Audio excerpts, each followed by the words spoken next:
Right, so welcome to this review here for the units and the stats, and the weapons and the points. Going to cover all of that here in this Codex Heretic Astartes Daemonkin. So this is from the Shadowspear box set. We'll take a look now at the rules for these units here, which are very nicely sculpted with artwork. Just going to show you all the contents of the book. So you've got Daemonkin, shaping of abominations.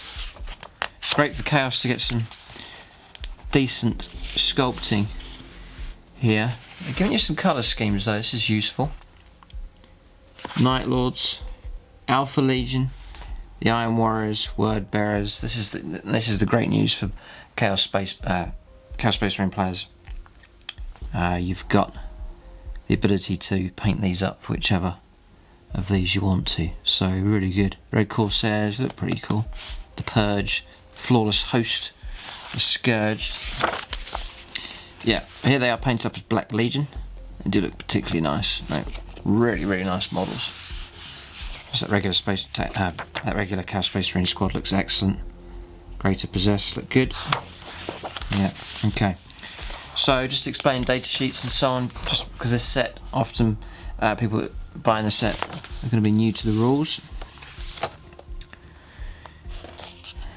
So, usual rules here. I'm going to go straight to the stat, just the specifics for the units, but you've got the rules here for, they've had to bring in some bits from the Codex here, because it enables someone to play straight away without needing the Codex. So you've got the keywords, covering keywords here, Mark of Chaos, demonic rituals covered there as well, and Death to the False Emperor, as per usual. So, Master of Possession then, first of all.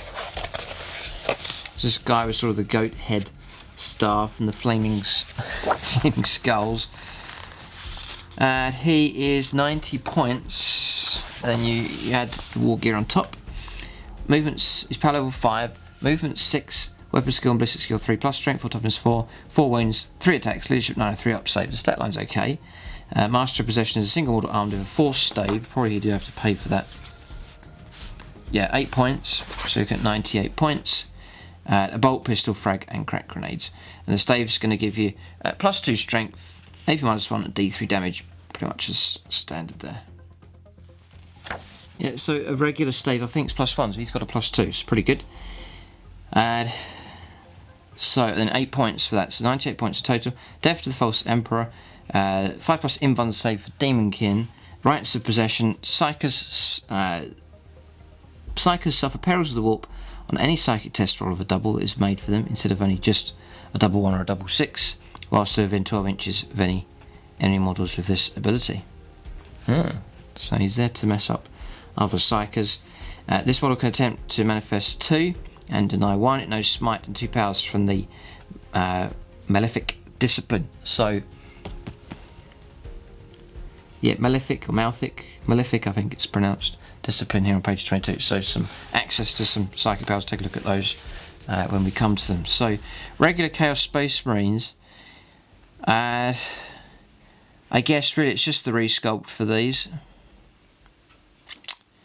So I'm guessing these aren't really going to have changed here.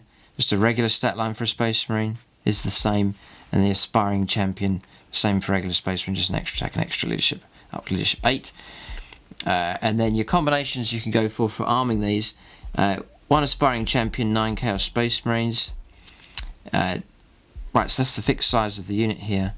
Power level 9. Aspiring Champion is armed with a chain axe, plasma pistol, frag and crack grenades. 4 Chaos Space Marines are armed with chainsaw, bolt pistol, frag and crack grenades. 3 Chaos Space Marines armed with bolt gun, bolt pistol, frag and crack grenades. One's armed with a plasma gun, and the other with an auto cannon.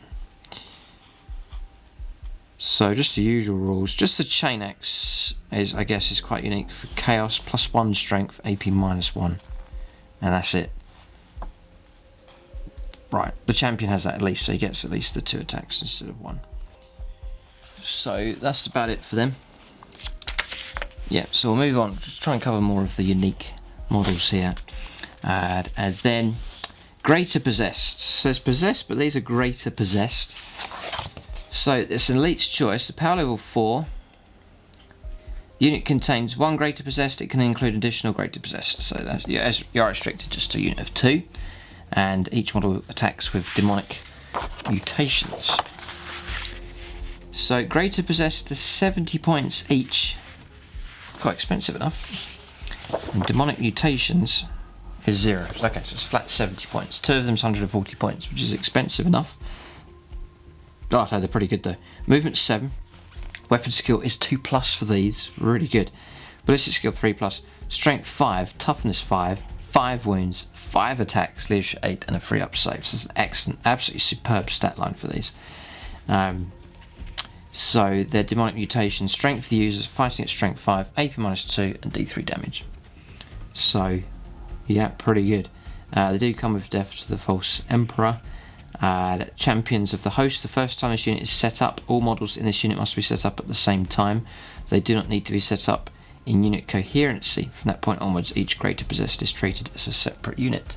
Wow, so they split up as well. Interesting. And then 5+ invuln save for demonic. And then Locus of Power. Add 1 to the strength characteristic of Mark of Chaos, keyword Mark of Chaos or keyword Legion demon units whilst within 6 inches of any friendly models with this ability. Okay, it's a bit of a buff in them as well. Then you got Obliterators. I'm guessing just the usual rules. I'll call it out anyway just in case it's changed. Movement 4, they are slow, power level 6. Obliterators, 115 points each. You get 1 of them, you can take up to 2 more. They're armed with flesh metal guns and crushing fists. 0 for the crushing fists, and 0 for the flesh metal guns as well. So just a straight 115. So 230 points for 2 of them. Yeah. Cool. They're expensive. They're really expensive in points. Very slow. Weapon skill and ballistic skill 3+. Strength 5, toughness 5. 4 wounds. Maybe expect more. 3 attacks. Leadership 8. A 2+ save. Okay. Death to the False Emperor again. 5+ invuln save. Teleport strike, so you can deep strike them in. And then flesh metal guns. So I'll just cover the stats for the gun first of all. Range 24. So decent enough range, especially if you're able to teleport strike in. Assault 6. Remember you're at 3s to hit. Strength 6 plus D3, so between strength 7 and strength 9. AP -D3 and D3 damage. Yeah, decent enough. And then crushing fists in close combat, +1 strength, AP -1 and D3 damage. Alright, so okay. Flash metal guns. When this unit is chosen to shoot in the shooting phase or fires Overwatch, roll 3d3. One after the other to determine the characteristic of the unit's flesh metal guns for the shooting phase or Overwatch attack. The first roll is added to determine the strength, second is the AP, third is the damage. For example, alright, okay, so yeah, straightforward enough, that's fine. It's just explain the way that works, which is logical enough. Yes, they're okay, but they're expensive. They're expensive. Right, the Venom Crawler then, this sort of chaos spidery bug type thing. It's power level 7. Does look pretty cool, fits in well with the chaos units here. 130 points, and then there's the war gear to add on top. Soul Flayer Tendrils, 0 points for that. Then Eviscerating Claws, 0, and then 2 Excruciator Cannons. Pretty good name for shooting weapons here. 0 as well. Alright, so it's a flat 130 points, so cheap enough. Movement is, because it's 10 wounds, so it goes into brackets. Movement 10, so they could scuttle around quick enough. Strength 6 and 4 attacks, then it drops to movement 8, then to movement 6, and then strength 6 down to 5 down to 4. Attacks drops from 4 to 3 to 2. Weapon skill, ballistic skill of only a 4+ here, then strength starting at strength 6. Toughness 7 though, tough as a standard tank. 10 wounds, you're starting with 4 attacks, leadership 8 and a 3+ save. So, the Excruciator Cannon, you get 2 of them. So, range 36, assault D3, so thankfully no minus for moving heavy weapons. And it can move quite quick, so you can go 10, make an advanced move and still fire these weapons as well, even 5s to hit usually. +2, okay. Strength is +2. Okay. Is that a typo? I'm just trying to figure this out here. It's a shooting weapon, and the strength is +2. Shouldn't it be a number? Well, maybe we'll check these rules here. Then AP -2 and D3 damage. It's okay. It's alright. It'll bring down sort of medium heavy infantry, no problem. Viscerating Claws, stand close to combat on +2 strength, AP -3 and 3 damage. Right, so it's a nasty weapon. And then Soulflare Tendrils, strength of the user, starting at strength 6, AP -2 and 2 damage. Be like a kind of a Mauler Fiend in a way. Similar, but with a bit more dakka. Each time the bearer fights, you can make 2 additional attacks with this weapon. So you can choose to fight with the claws and then add in some Soulflare Tendril attacks as well. So it could chop up stuff pretty good, take out the character quite effectively. 5+ in one sec. Devourer of Souls. At the beginning of each of your turns, this model regains 1 lost wound. In addition, that's useful. Again, just like a Mauler Fiend. In addition, at the end of the fight phase, in which this model is destroyed, any enemy models, this model regains a lost wound as well. Great. That's a really good rule. Reservoir of Demonic Energy. Add 1 to the result of any demonic ritual summoning rolls made for keyword Legion Masters of Possession whilst they are within 6 inches of enemy friendly keyword Legion Venom Crawlers. A buff there. Soul Shredding Explosion. This model is reduced to 0 wounds, roll D6. 5+ it explodes. And each unit within 6 inches suffers D3 mortal wounds. So 5+ for an explosion. Maybe Games Workshop later down the road are going to try and make it a bit easier for vehicles to explode. Possibly that might be something further down the line where 5+ will be the standard. Perhaps, just guessing, but it's interesting they've made that a 5+. Because it's not like a model that's carrying like really heavy flamers or some kind of something that's volatile that could detonate and explode. It's just sort of a regular vehicle, but they've made it a 5+. Here. It's interesting. But I think this is a typo here, so I'm wondering what the strength of this weapon is. Excruciating Cannon, range 36, assault D3, strength +2. So I don't know what that means. Maybe add it to your strength here when it fires, in which case it would start off at strength 8. Just a guess, and AP -2 and D3 damage, but that might have to be clarified. I'm not sure what they mean with that, and there's no rules to explain that here either. So that's the units. Expensive enough in points, but some pretty good ones there. So again, take off the rule books, people are able to, or take through the codex, people are able to use this, don't have to get the codex in order to play. So you've got Legion traits being covered here, allies, Legion traits, Spoilers of the Galaxy, and so on. But what we're interested in here is the Malefic Discipline, access to this new discipline here for this unique Psyker. So Incursion is number 1. So walk charge value of 7. If manifested, the Psyker can immediately attempt to summon a unit of demons to the battlefield using demonic ritual ability, and as if it were the movement phase. When doing so, roll up to 4 dice instead of 3. The Psyker will not suffer any mortal wounds as a result of doubles or triples being rolled for this demonic ritual. Okay, so you can do that. Sacrifice is a walk charge value of 4. It's very easy to make this one go off here. Cool. If manifested, choose any model within 2 inches of the Psyker. That model suffers a mortal wound. Then choose a friendly Legion Demon model within 18 of the Psyker. That model regains D3. That's useful. Very useful. If that Legion Demon model is a Demon Engine and the model you choose to inflict the mortal wound was a friendly Warpsmith, the Demon Engine regains 3 lost wounds instead. That's pretty good. That's very useful, that. Very useful indeed. So that's a good one. Mutated Invigoration. Mutated Invigoration has a walk charge value of 7. If manifested, select a friendly Chaos Spawn, Possessed, or Legion Cult of Destruction unit within 18 inches of the Psyker. It's all the keywords in there. Till the start of your next Psychic phase, that unit will gain a bonus depending on the unit, what unit it is, as follows. So you can re-roll the dice when rolling for that Chaos Spawn's Mutated Beyond Reason ability, or you can re-roll the dice when rolling for the attacks characteristic of the unit of Possessed due to its Writhing Tentacles ability, or you can re-roll one of the dice when rolling for the Strength, AP and Damage characteristic of that Cult of Destruction's units due to its Flesh Metal Guns or Flesh Metal Weapons ability. So quite variable there of what you can do. And then you've got Possession here, number 4.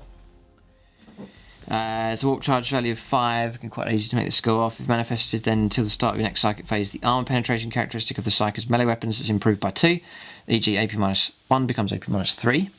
Okay, furthermore, until the start of the next psychic phase, each time the psychic destroys an enemy infantry character in the fight phase, you can add a Chaos Spawn model to your army. Cool. If the destroyed model was Adeptus Astartes or Heretic Astartes, you can instead add a Greater Possessed model to your army. If a new model is added to your army, set it up within 6 inches of the Psyker and more than 1 inch from enemy models. In addition, each time the Psyker destroys an enemy vehicle model in the fight phase that could explode, it automatically explodes, no matter what dice roll is made. Any mortal wounds suffered by the Psyker and the resulting explosion are ignored. Great. Wow. A lot of stuff there. So that's about one of the most long-winded psychic powers that's out there. There's a lot of stuff going on. Some pretty good bonuses. So these are pretty potent here, a lot of these. Next one, number 5, is Cursed Earth. Cursed Earth has a warp charge value of 7. If manifested until the start of the next psychic phase, the invuln save of friendly legion keyword demon units is improved by 1 to maximum 3+, whilst within 6 inches of the Psyker. Oh, it's a 6-inch bubble, not just choose a unit. Wow. That is excellent. That is excellent. Okay, really good one. And then Infernal Power. Infernal Power has a warp charge value of 6. If manifested, then until the start of the next psychic phase, reroll hit and wound rolls of 1 for attacks made by friendly legion keyword demon units within 6 inches of the Psyker. So excellent again. So superb powers here. These are all really good. So yeah, well worth taking some of those ones. Warlord traits then. Here, so because there's some characters that are available to take these, so well, the Psyker character is your Warlord. Okay. Oh, if a Chaos Space Marine Psyker character is your Warlord, you can use this table. So it's not just the Psyker in this box set, it's open to any Psyker for Chaos Space Marine, so that's useful. So Arch Sorcerer number 1, your Warlord knows 1 additional psychic power from any of the disciplines listed on their datasheet. Okay. Your Warlord can attempt to deny 1 additional psychic power in each enemy psychic phase. In addition, your Warlord regains 1 lost wound each time it successfully denies a psychic power. Pretty good. That's Devourer of Magic. Reader of Fate. Once per battle, you can reroll a failed psychic test or deny the witch test for your Warlord. In addition, if your army is battle forged, roll a d6 each time your Warlord successfully manifests a psychic power. On a 6, you gain a command point. Okay, you know, if you're chucking out sort of 2 a turn, there's a fair chance you're going to get a few command points there, so that's useful.